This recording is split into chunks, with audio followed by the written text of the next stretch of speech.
Master minds commerce చదవాలనుకునే 10th inter విద్యార్థుల తొలి ఎంపిక.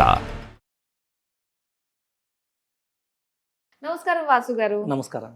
వాసు గారు, కొంతమంది పెద్దవాళ్ళు చాలా బాధపడుతూ ఉంటారు. మా పిల్లలు అనవసరంగా వేరే వాటికి ఎడిక్ట్ అయిపోతున్నారు. వాళ్ళని బయటికి తీసుకురావడం చేత కావట్లేదు. చిన్న పిల్లలను చూసుకుంటే ఫోన్‌కి ఎడిక్ట్ అయిపోతున్నారు.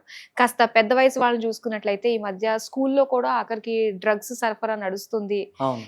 చిన్న పార్టీస్‌లో కూడా పిల్లల్ని పంపిద్దామంటే డ్రగ్స్ బాగా దీనికి ఎడిక్ట్ అయిపోతున్నారని చెప్పేసి వింటూ వస్తున్నామండి. అవును. అసలు ఈ ఎడిక్షన్ పిల్లలు ఇలా అలవాటు పడిపోవడానికి అంటే వాళ్ళ గ్రహస్థితి కూడా ఒక రకంగా కారణం అవుతుందంటారా? ఉంటుందండి గ్రహస్థితి.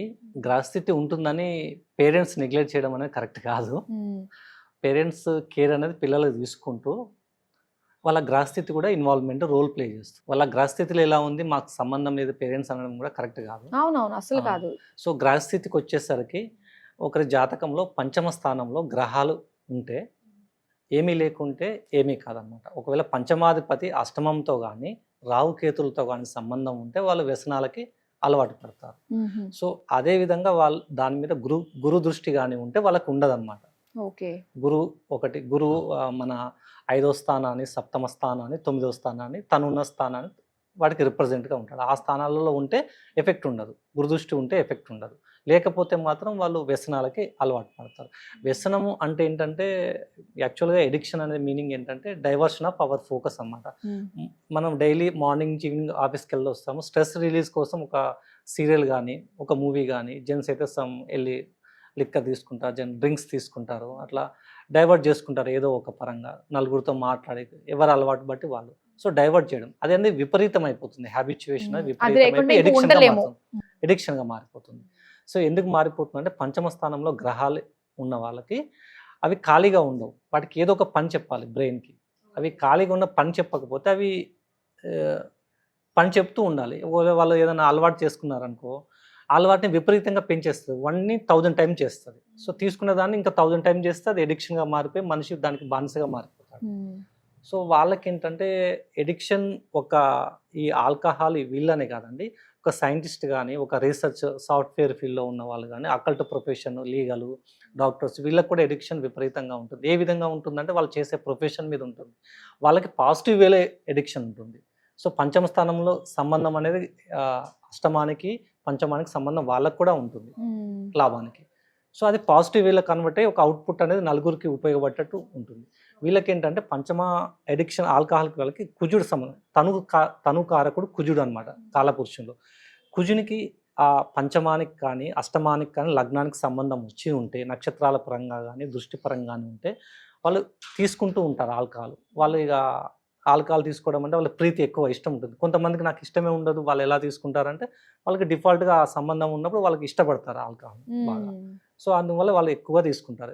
ఇంకా ఎస్పెషల్లీ మెయిన్గా ఏంటంటే లగ్నంలో రాహు కేతువులు ఇద్దరు ఉండరు, ఇద్దరు బయట ఆపోజిట్లో ఉంటారు. రాహు ఉన్న కేతు ఉన్న లగ్నంలో వాళ్ళ బాడీ స్థానంలో తలకాయ ఉంది, రాహు ఉన్నారనుకో, తల ఉందనుకో, వాళ్ళు ఏదైనా బాటిల్ వాటర్ తాగారు, అది ఎక్కడికి పోతుందో తెలియదు. కడుపు నిండిందని సిగ్నల్ ఎలా వస్తుంది వాళ్ళకి? So instead of taking 1 peg అనేది లీడ్స్ టు ఫుల్ బాటిల్ అన్నమాట. రాహు ఉంటే అలాంటి ఫీల్ రాహు కానీ కేతు కానీ ఎవరున్నా కూడా కంప్లీట్గా తీసేసుకుంటుంది. వాళ్ళు ఎస్పెషల్లీ మీరు కొంతమంది పార్టీ చేసుకుంటే ఇంటికి రారు అంటారు కదా, నైట్ 3-4 వింటూ ఉంటాం జనరల్గా. అది ఎందుకు అంటే లగ్నంలో రాహుకేతు ఉన్న వాళ్ళు ఇక 1 పెగ్ అలాంటి వర్డ్స్ యూజ్ చేయకూడదు. 1 పెగ్ అనేది ఎక్కడికి వెళ్ళిపోతుంది, 2 బాటిల్స్ వరకు వెళ్ళిపోతుంది. అక్కడనే తింటారు, అక్కడనే పనుకుంటారు. నాన్ స్టాప్ మార్నింగ్ 5 వరకు అవుతూనే ఉంటుంది వాళ్ళకి. అలా వీళ్ళకి రాహుకేతులు ఉన్న సంబంధం వచ్చినా ఈ అడిక్షన్ కూడా ఇంకా మల్టిప్లై చేస్తారు రాహుకేతులు. హ్యాబిచ్యుయేషన్ అనేది ఎక్కువ అయితే అడిక్షన్ మారుతుంది. అడిక్షన్ అనేది ఇంకా ఎక్కువైపోతే కంప్లీట్గా రాహుకేతుల అండర్లోకి వెళ్ళిపోతుంది. సో ఈ సంబంధం ఉన్నప్పుడు వాళ్ళు లేకపోతే ఉండలేకుండా సూసైడల్ టెండెన్సీ వరకు వెళ్తారు అన్నమాట. ఇప్పుడు మీరు అన్నారు డ్రగ్స్ అని, వీళ్ళకి అడిక్షన్ మారిపోతారు వాళ్ళు. వాళ్ళకి బెటర్ సొల్యూషన్ ఏంటంటే పంచమంలో గ్రహాలు ఉన్న వాళ్ళకి, అంటే పంచమంలో జాతకంలో ఉంటే పంచమల గ్రహం ఉంటే, ఇప్పుడు కుజుడు ఉన్నాడు అనుకో, కుజుడికి సంబంధించిన అడ్మినిస్ట్రేషన్కి సంబంధించిన వాటి మీద రీసెర్చ్ కానీ సెక్యూరిటీ ఫోర్స్ వాటికి డిపార్ట్మెంట్ హెడ్ కానీ వాటిలలో అడ్మినిస్ట్రేషను. అండ్ శుక్రుడు ఉంటే బ్యూటీ పార్లర్కి సంబంధించినవి, ఇంకా ఫ్యాషన్ డిజైనింగ్కి సంబంధించినవి వాళ్ళలో బాగా రాణిస్తారు.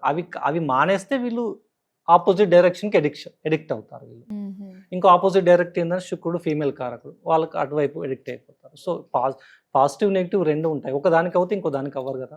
తంబ్ రూల్ ఏంటంటే ఒక భావానికి ఒక ఎఫెక్ట్ ఇస్తే ఇంకో ఎఫెక్ట్ ఇవ్వరు వాళ్ళు. సో సపోజ్ ఇంకా రాహు ఉన్నారనుకో, సాఫ్ట్వేర్, కేతు ఉన్న సాఫ్ట్వేర్, విపరీతమైన క్రియేటివిటీ ఉంటుంది, కోడింగ్ నాలెడ్జ్ ఉంటుంది, మాస్టర్స్ వాళ్ళు దాంట్లో. సో ఆ విధంగా ఉంటుంది.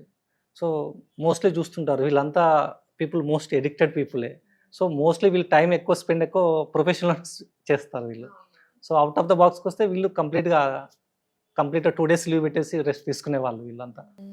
అయితే ఇంతలా ఎడిక్షన్ ఉంటుంది కదండి, సో మరి దీని నుంచి బయటకు తీసుకొచ్చేటట్టుగా ఏదైనా పరిహారాలు ఉంటాయంటారా ఖచ్చితంగా మాన్పించాలనేటప్పుడు? ఉంటాయండి. ఇప్పుడు మీకు అంటే జాతకంలో పంచమంలో కుజుడు ఉన్నారనుకో, సుబ్రహ్మణ్యేశ్వర స్వామికి కుజగ్రహానికి సంబంధించిన మంత్ర జపం చేయడం కానీ, శుక్రుడు ఉంటే అమ్మవారికి లక్ష్మీదేవికి, రాహుకేతులు ఎవరున్నా సుబ్రహ్మణ్యేశ్వర స్వామికి, సూర్యుడు ఉన్నాడు అనుకో డైరెక్ట్ సూర్యభవనానికి సూర్య నమస్కారం 12 నామాలు 12 నామాలు సూర్య నమస్కారం చేసుకున్నా సరిపోతుంది. ఎస్పెషల్లీ పంచమంలో సూర్యుడు ఉంటే ఏంటంటే పొలిటికల్ లీడర్ అవుతారు. వాళ్ళకి ఎడిక్షన్ ఏం లేదు, ఇంట్లో తక్కువ ఉంటారు, పొలిటికల్గా బయట ఎక్కువ ఉంటారు. వాళ్ళ లీడర్షిప్ క్వాలిటీస్ హెవీగా ఉంటాయి. ఏది చేసినా వాళ్ళకి కిరీటం కావాలి, పేరు ఇమేజ్ కావాలి, వితౌట్ ఇమేజ్ ఏం చేయరు అన్నమాట. సో వాళ్ళు పాలిటిక్స్కి వెళ్ళిపోవడం బెటర్ సింపుల్గా. ఓకే, వాళ్ళకి ఆ ప్రొఫెషన్ లీడింగ్ అనేది సెట్ అయిపోతుంది. వాళ్ళు అది చేయకుండా ఇది చేయకుండా ఉంటే అదర్ థింగ్స్కి, నెగిటివ్ థింగ్స్కి ఎడిక్ట్ అయిపోతారు. పంచమంలో గ్రహాలు ఉంటాయి, అందరూ ఎడిక్ట్ అవుతారని కాదు, గురు భగవానుని దృష్టి ఉన్నా వాళ్ళు కారనమాట. వాళ్ళ లింకేజ్ అనేది గురువుతో నక్షత్ర పరంగా కానీ సంబంధం వచ్చినా వాళ్ళు ఎడిక్షన్ అనేది ఉండదు వాళ్ళకి. గురు భగవానుడు న్యూట్రల్ చేస్తాడు. ఇవేవి లేకుండా కుజునికి సంబంధం వచ్చి లగ్నానికి డైరెక్ట్ అటాక్ లింకింగ్ వచ్చిందంటే నక్షత్ర పరంగా కానీ దృష్టి పరంగా వాళ్ళు నెగిటివ్ వేలో వెళ్ళిపోతారు. ఇప్పుడు మన గ్రహస్థితి చాలా తీవ్రంగా ఉంది, అడిక్షన్ అయిపోయి ఇంకా రాహుకేతు అండర్లోకి వెళ్ళిపోయి సూసైడల్ టెండెన్సీస్ వరకు వెళ్ళిపోయిన వాళ్ళు ఉంటారు కదండి. సో ఆ జాతకస్తుడికి సంబంధించి ఇతని పీరియడ్ ఇలా ఉంది కాబట్టి ఇలాంటి టైంలో ఇతను అంత దూరం వెళ్ళకుండా ఈ లోపల రెమెడీస్ మనం చేసుకుని తన ఆ పాపాన్ని మధ్యలోనే కట్ చేయొచ్చు అనేటట్టుగా మనకి అంత సివియర్ పవర్ఫుల్ రెమెడీస్ చేసుకుంటే వాళ్ళ ఎడిక్షన్ నుంచి బయట పడిపోయేటట్టుగా ఏదైనా ఉంటుందంటారా? అసలు ఉంటుందండి. ఎలా అంటే ఇప్పుడు పంచమ స్థానం ఖాళీగా ఉందండి, పంచమ స్థానాధిపతి పోయి ఎవరితోనూ సంబంధం ఏర్పరచుకున్నారు రాహుకేతులతో. వాళ్ళకి మీరు అన్న లెవెల్ వెళ్ళాలంటే రాహుకేతులు దిగాలి అక్కడ, వాళ్ళు దిగితేనే ఆ లెవెల్లో ఎడిక్షన్ వెళ్తుంది, నార్మల్గా అయితే వెళ్ళదు అంత ఎడిక్షన్. సో వాళ్ళు ఇన్వాల్వ్ అయ్యారు అతనితో, రిట్రోగ్రేట్లో కానీ విపరీతంగా సంథింగ్ బ్యాడ్ ఎఫెక్ట్ దృష్టి, కుజన్ దృష్టి, శని దృష్టి ఉంది. సో విపరీతంగా ఎడిక్షన్కి వెళ్ళిపోయారు. సో వాళ్ళకి ఏంటంటే ఏ గ్రహం రాహుకేతులకి సొంతగా శక్తి లేదన్నమాట. ఏ స్థానంలో ఉంటే ఆ స్థానాధిపతి, మిథునంలో ఉంటే బుధుని సపోర్ట్ తీసుకొని వాళ్ళు డైరెక్ట్గా ఇవ్వరు అన్నమాట. సో మేషంలో ఉంటే కుజుని, తులలో ఉంటే శుక్రుని. అయితే శుక్ర భగవానానికి రెమెడీ చేసుకుంటే శుక్ర భగవానానికి రాహుకేతులకి న్యూట్రల్ అవ్వడానికి సుబ్రహ్మణ్యేశ్వర స్వామి. సో ఆ విధంగా చేసుకుంటే వాళ్ళకి ఎడిక్షన్ అనేది చాలా వరకు తగ్గుతుంది. ఓకే, ఆ రెమెడీ అంటే ఆ గ్రహానికి సంబంధించిన రెమెడీ చేసుకుంటే మీకు రిలీఫ్ వస్తుంది, ఎస్పెషల్లీ పనిచేస్తుంది, అది 100% పనిచేస్తుంది. ఓకే, దానికి సంబంధించి ఆ మంత్రాలు చదువుకోవడము, గ్రహానికి సంబంధించి మంత్రోచ్చారం చేసుకోవడం, శుక్రుడు ఉంటే అమ్మవారికి పంచమం ఇందాక చెప్పినట్టు వారికి పూజ చేయడము. సో మీరు దీన్ని పూజల పరంగా కాకుండా జనరలైజ్ టాపిక్లో కన్వర్ట్ చేద్దాం. పంచమంలో కుజుడు ఉన్నాడు, వారికి అడిక్షన్ విపరీతంగా ఉంది, బ్లడ్ డొనేషన్ చేసుకోండి వాళ్ళు 6 monthsకి ఒకసారి. అది కన్వర్ట్ వాళ్ళకి అనేది వాటి నుంచి వచ్చే నెగిటివ్ అనేది కుజుడు శాంతపడి నెగిటివిటీని తగ్గిస్తాడు. మనతో నా వల్ల కాదండి మంత్రోచ్చారణ పూజలు, కానీ ఏదన్నా దానాలు ఇవి ఉంటే చెప్పండి రెమెడీస్ చేస్తాను అంటారు కొంతమంది. శుక్రుడు ఉన్నాడు అనుకో, స్త్రీలకి ఏమన్నా వాళ్ళకి క్లాత్స్ కానీ, శుక్రుడు బట్టలకు కూడా క్లాత్స్ కూడా అధిపతి. ఎవరైనా పెళ్లి కాని అమ్మాయిలకి, మ్యారేజ్ అయిన వాళ్ళకి, పెళ్లిలో జరిగే వాళ్ళకి, మ్యారేజ్ చేసుకుంటున్నారు కపుల్స్కి ఇద్దరికి ఒక జత ఇవ్వడం కానీ, డొనేట్ చేయడం కానీ అట్లా. ఇప్పుడు శని ఉన్నాడు అనుకో, శని ఎవరైనా జాబ్లో సఫర్ అవుతున్నారు వాళ్ళకు ఒక జాబ్ లీడ్ ఇప్పించడం కానీ, అలాంటి కర్మకారకుడు. కుజుడు ఉన్నాడు అనుకో, కుజుడు చెప్పాను బ్లడ్ ఒకటి. ఇంకే గ్రహాలు ఉన్నాయి మనకి, చంద్రుడు ఉన్నాడు, తల్లి పరంగా తల్లికి హెల్ప్ చేసుకోవడం, ఏదైనా పని చేసే ముందు తల్లి అనుగ్రహం కాళ్ళకి మొక్కుకొని చేసుకోవడం. సో తల్లికి రెస్పెక్ట్ ఇస్తూ ఉంటే లాంగ్ టర్మ్లో వీళ్ళ నెగిటివిటీ అనేది తగ్గుతుంది, ఇమీడియట్గా కాకుండా. అంటే గ్రహశాంతి అన్నది మనం చేసే మంచి పనుల మీద కూడా ఆధారపడి ఉంటుంది కదండి. మనం చేసే మంత్ర బలం మీద కన్నా మనం చేసే పనులలో ఫాస్ట్ గా రిటర్న్ అవుతుంది పాజిటివ్నెస్. ఓకే, అది కూడా ఎన్నో డబ్బులు ఖర్చు పెట్టి పూజలు వ్రతాల్లాగా చేయించాల్సిన అవసరం లేకుండా మనం చేసే మంచి పని. మీరు చెప్పారు కదా బ్లడ్ డొనేట్ చేయడం. రోడ్డు మీద వెళ్తున్నామండి, ఒక ముసలి వారు ఉన్నారు, దాటలేకపోతున్నారు, అతను తీసుకెళ్లి చేతితో తీసుకెళ్లి అవతల ఇసి పెట్టామంటే శనిదేవుని అనుగ్రహం ఉన్నట్టే. సీనియర్ సిటిజన్స్ అందరికీ శనిదేవుడు అధిపతి అనమాట. సో వాళ్ళకి మన తోలో ఉన్న వాటిలో చేసుకోవచ్చు రెమెడీస్ అన్నమాట. ప్రత్యేకంగా ఎక్కడికో వెళ్ళి చేయాల్సిన పనులు. Okay, be good do good అన్నది మనకి ఈ గ్రహాలకు సంబంధించి చక్కగా వర్తిస్తుంది అనమాట. చాలా మంచి విషయాలు మాతో పంచుకునేందుకు ధన్యవాదాలు. Thank you madam.